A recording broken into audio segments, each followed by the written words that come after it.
Do you know that moment when you taste a restaurant dish and the flavors just sing to you? Have you ever wondered how chefs use ingredients to create that magic? Well, salt is the most important ingredient in the kitchen. Only joking, love is the most important ingredient in your food, but love won't bring out the natural flavor of your steak. So let's talk about salt and how to use it.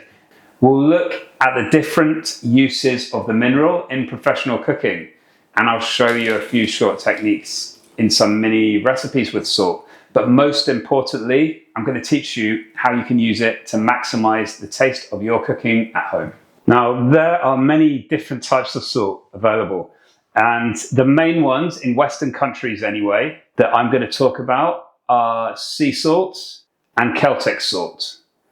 So the most common type of salt is table salt. It's typically mined from underground deposits and processed to remove other minerals. It's characterized by its fine uniform grains and pure white color. Lots of table salt is also iodized. Iodized salt is mixed with iodine-containing salts, typically potassium. And this change was introduced to prevent iron deficiency. Then you've got sea salt.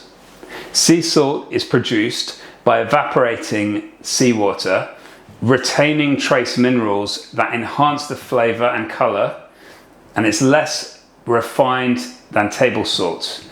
This keeps a lot of its textures and flavors and makes it excellent as a finishing salt. Then you've got Celtic salt. Celtic salt is pretty popular at the moment. It's also known as sel gris, a moist, unrefined sea salt harvested from the coast of France. So I'm going to go over the best ones to use really shortly, but first I want to go through some other basics of salt with you. Have you ever wondered why chefs use salt like it's some kind of wizardry? Well, spoiler alert, it basically is. When salt is left in contact with food, it draws out the moisture from the food. Here's a time lapse of salt working its magic on some tomatoes which I cut up and salted. This is salt doing its thing, kind of like a reverse version of when you leave raisins in water, except the other way around. If you've seen my piccalilli video, links up there, you saw how I used salt on the raw vegetables prior to pickling. Traditionally, this was about preserving the vegetables, which was a popular technique before the days of the refrigerator. But the bigger benefit though, is that it adds texture, like a distinctive crunch or snap to the vegetables because the moisture has been drawn out from the vegetable. That's the effect it has. So before we get onto my main rules on how to use salt to make your food taste amazing, let's talk about preservation. Salt is huge as a preservative, and so many amazing foods were born from preservation techniques. So here's a great example, preserved lemons, and I'm going to make some for this video. So we take some whole lemons, we top and tail it, and we cut them into wedges. Now in a jar, we cover the layers of the lemon with more lemon juice from other lemons and really high quality sea salt flakes, and store that in the fridge. Leave it in the fridge for at least a week or two, but that will keep up to 3 months. Amazing, delicious. What it creates is a perfectly balanced flavor between saltiness and sourness. It also means that none of the lemon actually gets wasted because you can actually eat the rind. My how to use salt like a professional chef is coming, don't worry. But we need to take you through all of these steps first before we get to that. So brining is also a method which was born from preservation needs. What this does is it makes the flesh more tender, it makes it much more juicy. So a technique which was born from preservation needs is now used to actually enhance the flavor of protein in restaurants. I'm going to demonstrate this one for the video, as you're going to see now. So you'll bring some water and salt to the boil with some aromats in there. The aromats you can choose, you can put lemon, you can put herbs, you can put a few spices. We'll boil this for about 1 minute, take it off the heat until it's completely cold, and then we're going to put our 2 chicken breasts into the brine. They're going to brine for 24 hours overnight until we remove them from the brine, pat them dry completely. Then I'm going to take a really hot pan and sear these chicken breasts skin side down. Once we've got a decent colour on the skin, we'll flip them over and they'll go into a 200-degree oven. For the size, they'll go in for around 6 to 7 minutes.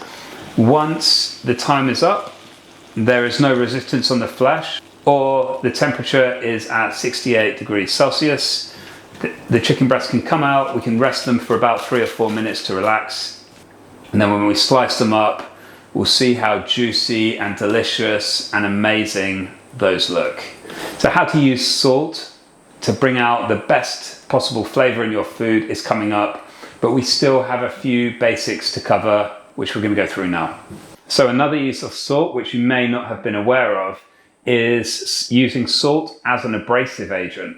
The coarseness of salt makes it very effective at crushing and breaking down different foods. I show in my garlics basic video right there that you can use salt to crush down garlic with the back of a knife.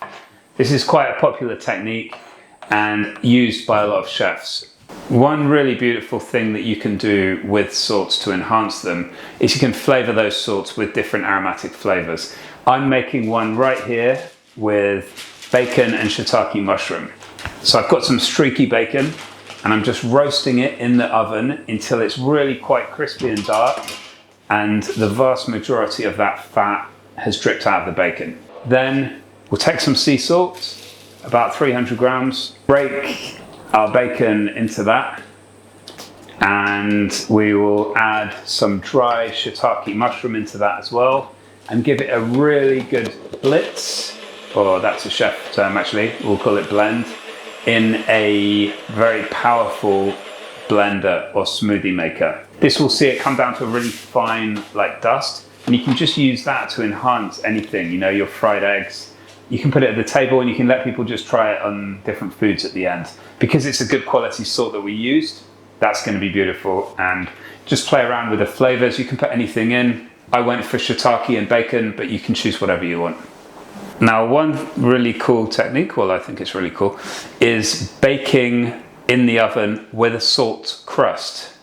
So you can use this with vegetables, with potatoes, with fish, even with meats. What this is we've made a crust from flour, egg whites, and fine salt.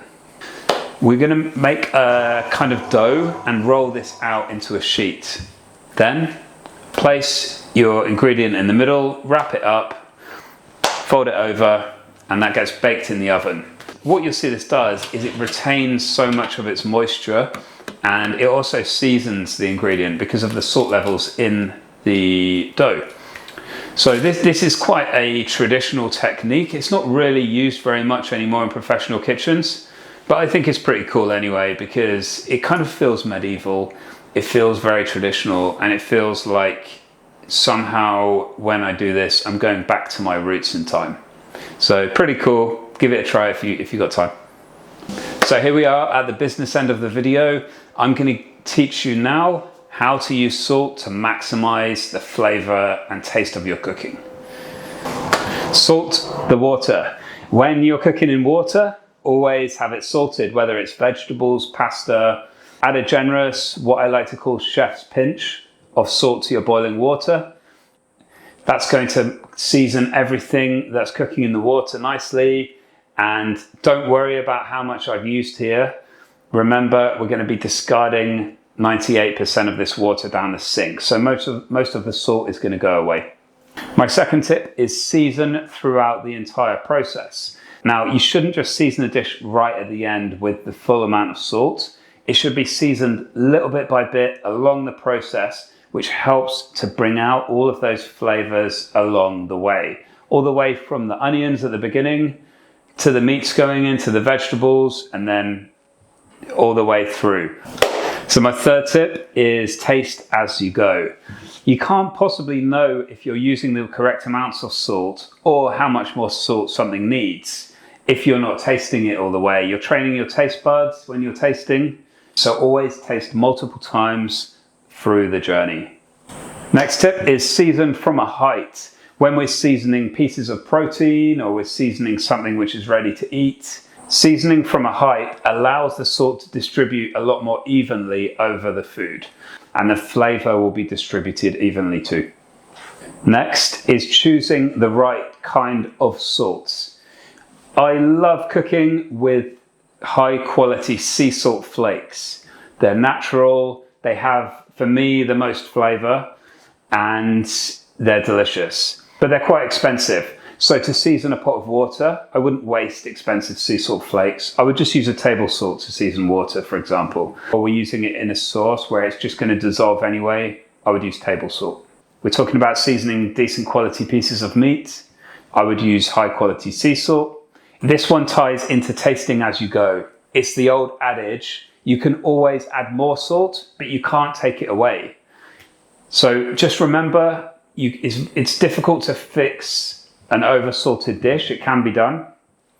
But if you taste as you go and you're very sparse with the amount of salt that you're putting, it's difficult to over-season the food. And we'd obviously rather under-season it because we can always add more salt to it. We can't remove salt from the cooking. Having said that, if a sauce or a soup, for example, is too salty, there is a little chef's trick to fix that. You can just peel and chop some potatoes, cook those potatoes in the over-salted sauce or soup for around about 15-20 minutes.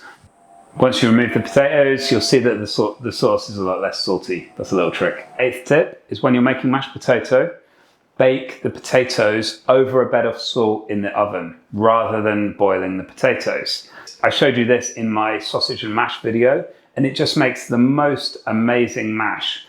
The flavor of the potato is completely different. It's much more dimensional. I swear, you cook it like this, you'll never go back to boiling it in water. My 9th tip extends beyond using salt, and it's about balancing the salt flavors with acidic flavors. So using lemon juice and high quality vinegars to finish and balance foods is a trick that chefs use a lot. So you might use fresh squeeze of lemon juice towards the end. You might use high quality sherry vinegar or raspberry vinegar to finish a dressing, and it just balances things out nicely. Your guests won't know what you've done, but they will notice the difference, so start thinking about that. Finally, when you're cooking steak or other proteins, season the meat just before you cook it. Do not season it early because, like we talked about earlier, leaving salt in contact with meat will draw out the moisture, and we do not want to dry it out. We want to season it last minute to retain maximum possible juiciness before it hits the grill. That's it from me. I hope you got something from that. What have I missed out in this video? Is there anything you expected me to cover but I didn't cover? Let me know in the comments. Also, what would you like to see me cover on a video next time? Let me know. Ciao.